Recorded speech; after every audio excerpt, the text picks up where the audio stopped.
homeless. Magandang araw po sa inyo. Kape at pandasal na po tayo. Ito po si Cardinal Chito Tagle.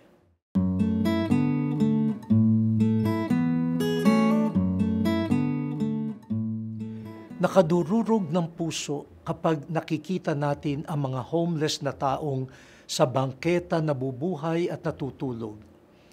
Nakakabahala ang dami ng mga bata at kabataan sa lansangan doon na lumaki, nakalantad sa bisyo, krimen, prostitusyon at sakit.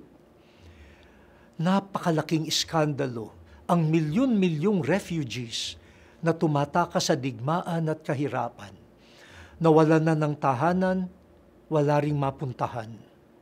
Bawat tao ay may karapatan sa isang pamilya, tahanan at disenteng matutuluyan.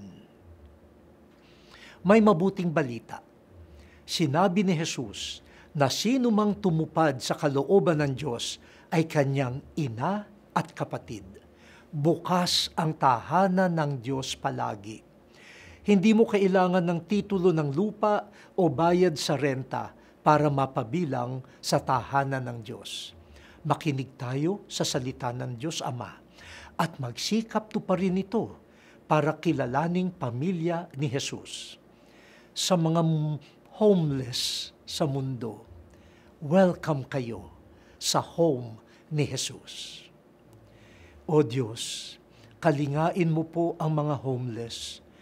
Maranasan nawa nila ang tahanan sa piling ng mga alagad ni Jesus. Amen.